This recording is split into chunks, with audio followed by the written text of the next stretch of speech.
O André falou sobre o tempo, né? A gente estava falando sobre o tempo, e eu lembrei esses dias de um vídeo que eu postei do meu filho. Meu filho tem 8 anos de idade, e ele estava assistindo um vídeo meu e ele veio me explicar o que era o tempo para Santo Agostinho.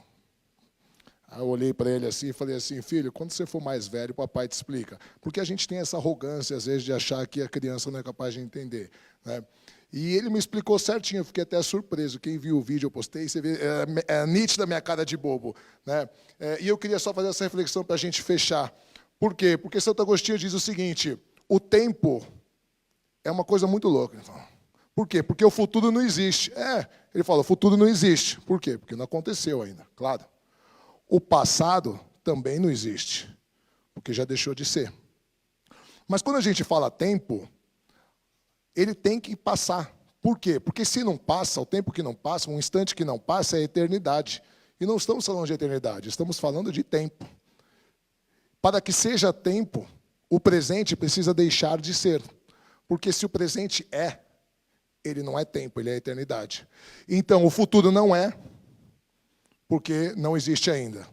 O passado não é, porque não existe mais. E o presente? Estranho presente. Porque não é futuro, mas precisa acontecer para que seja tempo.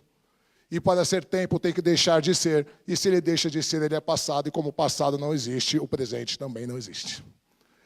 E aí você fala assim, como assim, né? Se não existe? E ele fala, na verdade, nós temos 2 tempos. O tempo do corpo e o tempo da alma.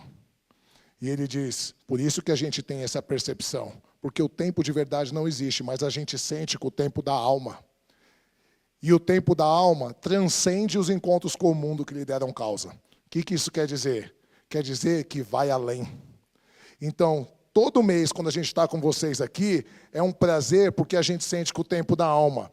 Acaba a nossa confraria, mas o prazer de estar com vocês continua, porque o tempo da alma transcende os encontros com o mundo que lhe deram causa. Obrigado. Boa noite para vocês.